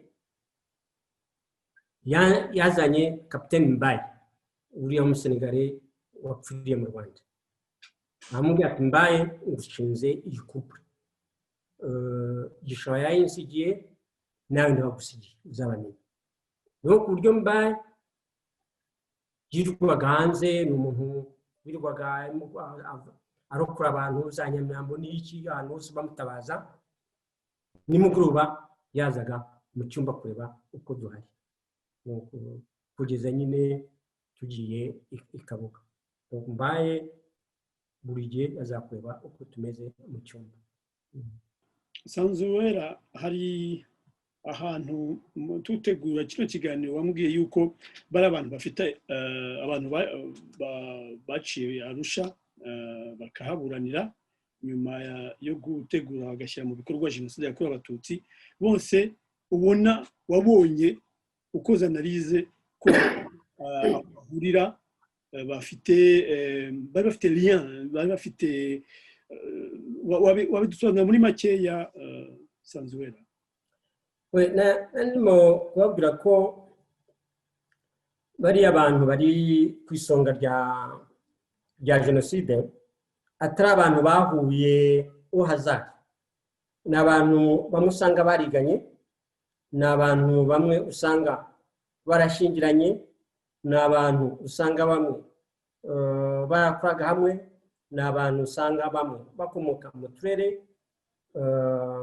tumwe ntabwo ari abantu bahuriye kuri iyo proje yo gutsembatsemba Abatutsi uhazari ni abantu bari basanzwe bahuye bafite aho bahurira bahuje uwo mugambi bakaba bawemeraga kimwe. Natanze urugero ko njya gutekereza kuri icyo kintu nahereye kuri taburo madamu Barbara Muvani yari yakoze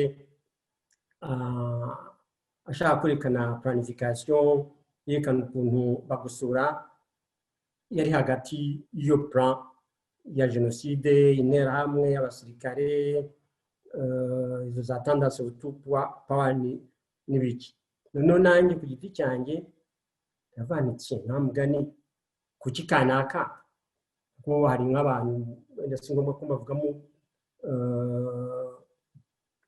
muri iki kiganiro ariko hari nk'umuntu ngiye twahuye kandi wari ministre muri guverinoma ya Habyarimana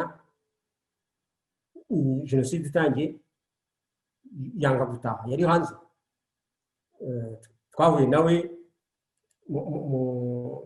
muri cadre y'akazi na bagenzi banjye abakuru banjye bamajije ati kuki utatashye avati ngiye nayo nayibonye ko iriya guverinoma ifite gahunda yo kwica Abatutsi rero ku gihe bana maje bateze kuri wowe umuti wari uwuhe avati ngiye nzu ukuntu u Rwanda rugukora abanyarwanda bakora ati iyo Kambanda ajya kuri radiyo akavati muhagarike ubwicanyi ati mon peuple ndayizi ati ubwicanyi bwa bwarahagaze atari kuko gahunda ya guverinoma yari kwica Abatutsi ati byarakomeje ati ngiye niyo mpamvu ntatashye simuvuga nta n'ubwo icyo gihe yatwemeye kujya gutanga ubuhamya nuko muri kadi y'akazi nubwo nakakirimo simuvuga ariko nk'iyo ni témoignage claire nette yerekwereka ko abantu bari muri guverinoma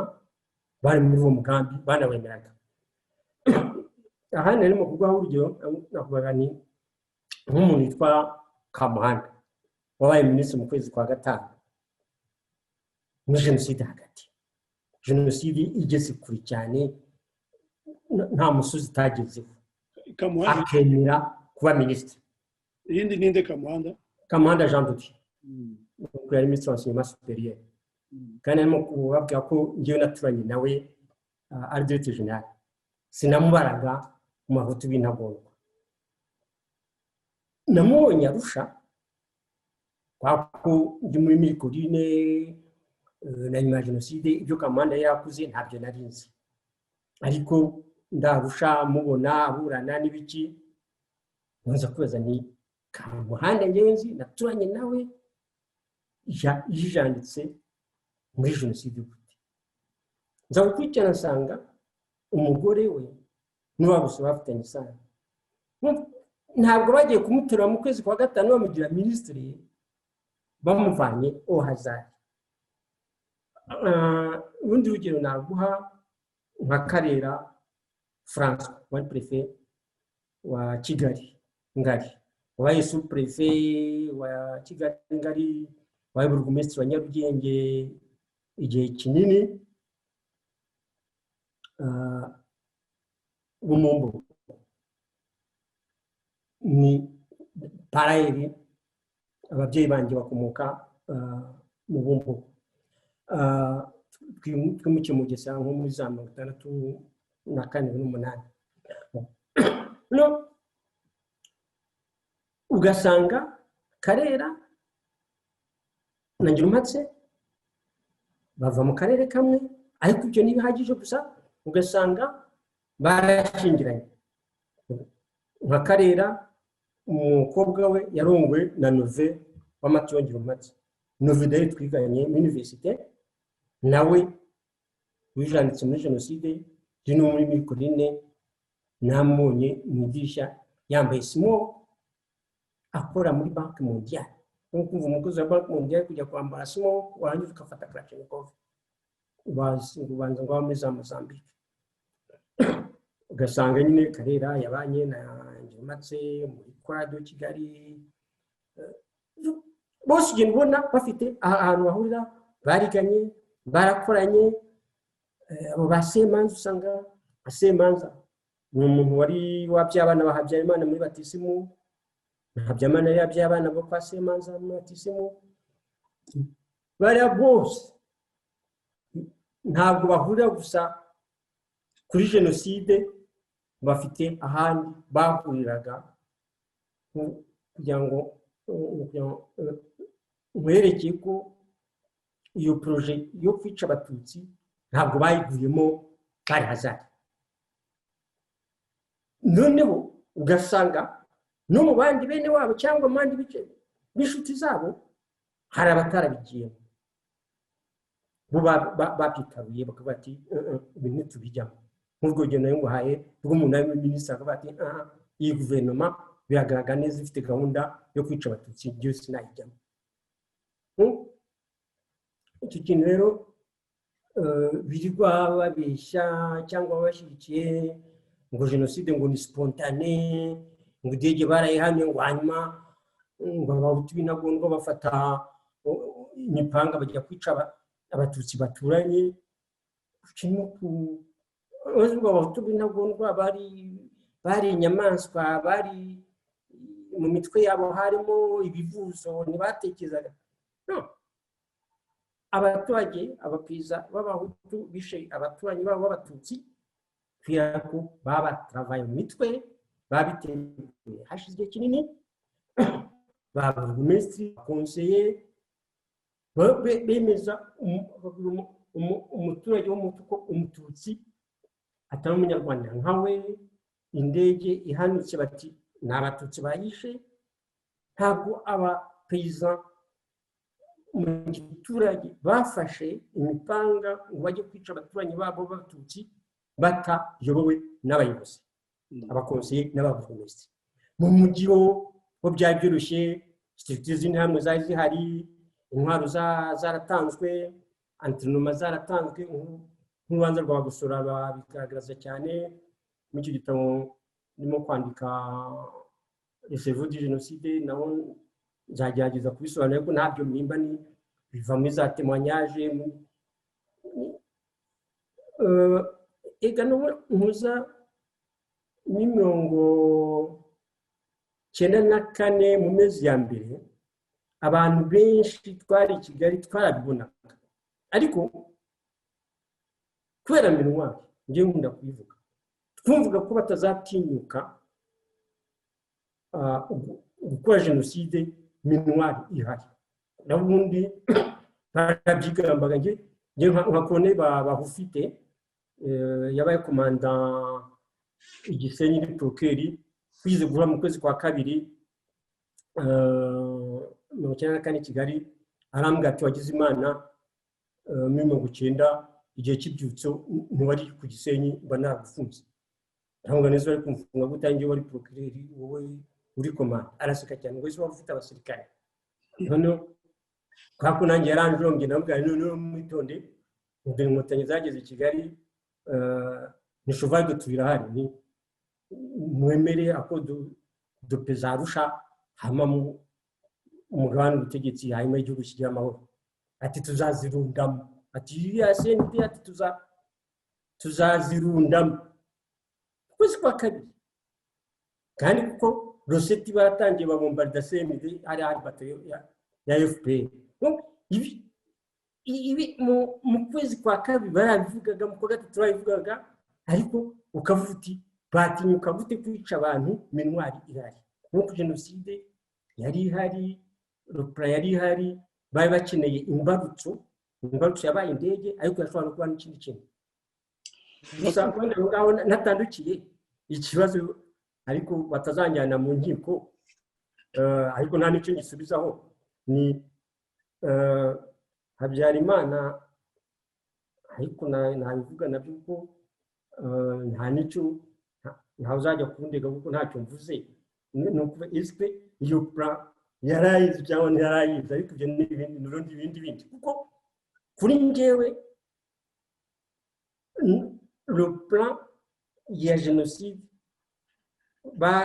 batangiye kubitekerezaho nyuma ya October 19. Rero mu rubanza rwa Gusura Champs bavuga ati oya procureur niyo turi yavuga ati mu mezi 19 kugeza ku itariki ya 7 y'ukwa 4 biragaragara ko hari plan ya genocide. Njyewe je suis convaincu de ça. Iyo plan yari ihari. L'attentat du 6 avril ni prétexte bayigendeyeho ariko hashobora kuba n'ikindi. Nko mu kwezi kwa mbere igihe interahamwe zigara umujyi wa Kigali, iyo minwari mu buzima bwayo idasohoka ngo ijye muri Kigali nk'uko yabikoze, jenoside yashobora gutangira icyo gihe mu kwezi kwa mbere. Ariko icyo gihe minwari nibwo bwa mbere minwari yasohotse ijya muri za quartier kugira ngo turangize ihanurwa ry'indege kwa Rusisi z'ukwa 4 n'urwitwazo ntabwo ariyo mpamvu. None ukuvuga habayeho niba numvise neza preparation ya genocide yakozwe mbere ariko no plan nyayo bashaka kwishyira mu bikorwa muri guhera za 19. Muri njyewe rwose hagati ya 19 na Avril plan yari ihari barayinunusura kuza kanunusura iyo nko ku disikuru ya Mugesera yo kuri 22 z'ukwezi kwa 11 1992 Rukabaya, Mugesera avuga ati abatutsi tuzabica tubanyuze mu Nyabarongo basubira iwabo iyo bavuye muri Ethiopia. 22 z'ukwezi kwa 1992 Rukabaya hari abantu bakomeye muri Emerende, ari umukozi wa Emerende un intellectuel akayivuga iyo disikuru ntagire umunyomoza president ntagire icyo avuga bigakura nkaho nta cyabaye.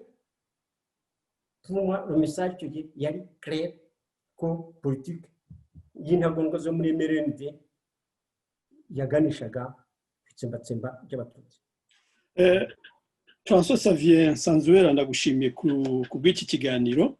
Nagira ngo dusoze utubwiraho iki gitabo umuntu yakibona.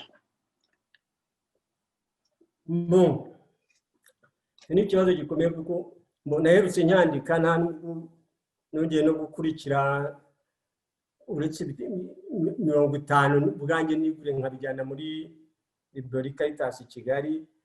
Ubundi abagishaka baca kuri Chez Editeur Ntuza Misharon cyangwa kuri Amazon. Ndumva ari aho nzi mu Rwanda nari nabijyanye, hari ibitabo 50 nari najyanye muri library ya Caritas, nari naguze ku giti cyanjye bijyanaho kugira ngo abanyarwanda nabo bakibone. Ubundi si amfite umuntu wandika kugira ngo utange umuganda mu mateka, mu mateka y'undi sinkurikire, ntabwo nkurikira cyavuga n'ikigurwa ntabwo mbizi, ariko cyaboneka kwa editeri no kuri Amazon. Igitabo kiri mu nzira cyo wari wamenye titre yacyo ngo kitubwire cyangwa tuzakinye utaha? Bizaterwa na editeri. Ngewe nateganyije kucyita Les cerveaux du génocide cyangwa les architectes du génocide. Donc ko le fil comment navuga mu Kinyarwanda, icyo nshaka kwerekana, fatamo abantu nk'icumi bagize uruhare rukomeye muri jenoside, noneho nkerekana ayo masano nk'uko nabivugaga, ariko nkanerekana ko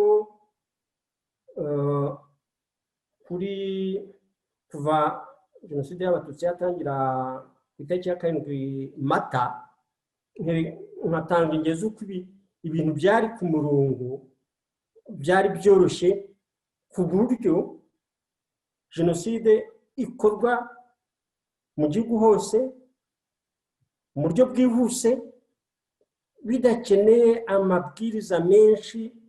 Ibyo ndabivugira kuko nk'abazungu bashaka ngo bazane amadokima, hari umuntu wicaye mu biro yoheza telegram uyu munsi ngo jenoside igomba gutangira aha n'aha, ngo zigatangira aha n'aha. Nk'uko nari nanyumbi kubw'abandi kubera ko disikuru ya Mugesera yo muri mu kwa 11/92, RTRM, Kangura, ababurugumesitiri ba MRND, ababurugumesitiri ba MDR Ntuza Power, nkerekana ukuntu bose bari sensibilize ko umunsi wo gutangira bafasha hariya, nk'uko navugaga imbarutso yabaye ratanta yanurwa ry'indege kuri ya tariki, ya mashini ikajya ku murongo bikihuta. Kuko abahakana, abavuga ngo jenoside ngo ntiyateguwe, yitwaza ko umubare w'abavutime benshi cyane, miliyoni irenga y'abantu bapfuye mu gihe gitoya, amezi 3. Jitse mu byo byakunze kwa ko byari byateguwe, ko les conditions zose zari zihari. Kandi nureba neza mu mateka y'isi, jenoside zose zabayeho, ari y'Abayahudi, ariyo muri Armenia, ari Srebrenica, nta jenoside ishobora kubaho leta, appareil ya leta zose, ingabo, ubutegetsi, za administration itabiri inyuma. Nta jenoside ishobora kubaho na rimwe leta itayishyigikiye, itari inyuma yayo. Byanababaza cyane rero, wenda urebye abantu 63 barusha bakurikiranwe, bakeya cyane.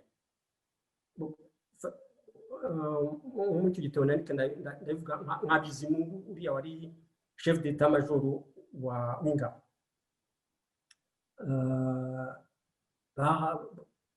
bakondanye ku myaka 30. Ureba ahantu hose ingabo z'u Rwanda zanyuze ex-FAR bica bavyo, Bizimungu ukamukondana à juste raison, ariko 16 adjoints, les commandants d'unité, nta n'umwe ugeze ukurikirana. Bose baragaramye, arabujya nabo, simvuze abo muri aho nabo bigaragambya. Ntabwo ari normal, c'est pas normal. Ingabo kuri terrain zigenda zikajya mu kigo fate nk'urugero ikabwayi murekuri y'abayinfirimieri abasirikare bakaviola bakica directrice wo mu tukazi w'iryo shuri uyopoje yuko abasirikare bamuvyola abanyeshuri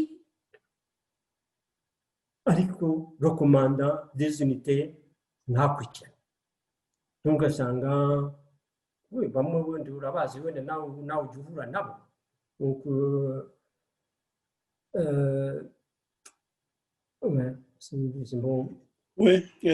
reka dusoze ndabona ndagusaba tuzakore igice cya kabiri cy'iki kiganiro kuko uri umuntu ufite amateka adasanzwe yo kubwira abanyarwanda wabaye umuyobozi wabaye mu bucamanza muri leta zose numva ari ubwo twazakomeza tukaganira ubinyemerera ndagira ngo ushimire rero kuba wemeye ubutumire bwacu tukaganira kuri iki gitabo La Battante kirimo amateka ya Ines n'ayawe nawe ukagaruka no kuri parcours kuri experience wagize mu kazi kawe mu bihe byashize narangiza rero nkubwira nti naho ubutaha ubinyemerere nzagutumire twongere dukore igice cya kabiri cy'iki kiganiro nawe ndagushima nk'uko natangiye gushimira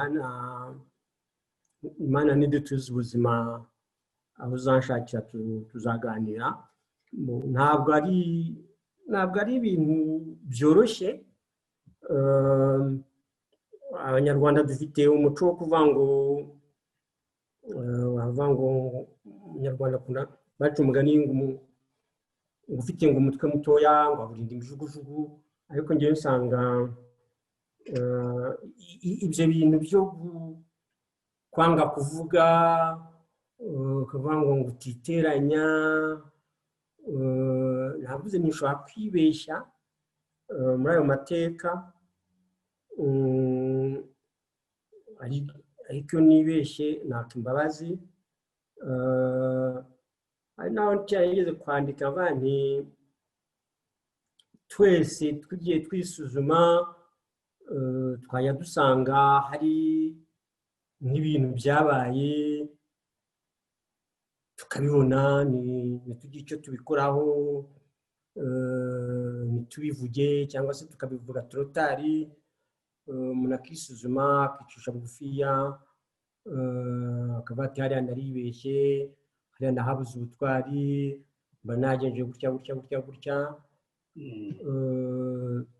ngiraho uzabona umwanya tuzakomeza tuganire ngewe icyo wenda nakora cyangwa se cyane cyane wowe wakora ukora ako kazi ni ukujya ubwira abantu bakemera bagatanga ubuhamya niba utabeshyira abantu niyo byakugaruka niyo umuntu mwasangiraga byeri akanga kumisangira wenda reka ndangiza ngaha hari umuntu tujya azakurikira iki kiganiro tujya dusangira byeri none akambwira ati atari kuzi ko bene bacu babashuru bamenye ko usangira nawe byeri banca ati uzi ko bakwita inyenzi none nanjye namubwira nawe kuzi ko uri umugore wanjye umuryango we washize yumvise ko nicana nawe usangira byeri nawe ntarara munsi y'igitanda ariko abivuga yahaze nanjye nkamusubiza gutyo nahaze ashaka kubwira ko abanyarwanda tugomba kuvugana ariko abantu bazi ibintu bagomba kubivuga bikamenyekana ntabwo bavuga ngo umugore wanjye ngo azavuga ngibi ngo bene wacu bazambona gutya tugomba kubivuga ni bwo buryo bwo kugira ngo tutazongera kujya mu bintu babiriye murakoze cyane Sanzuwera Imana y'u Rwanda ikomeze ibarinde ibihe byiza bisoza umwaka murakoze namwe umugoroba mwiza bye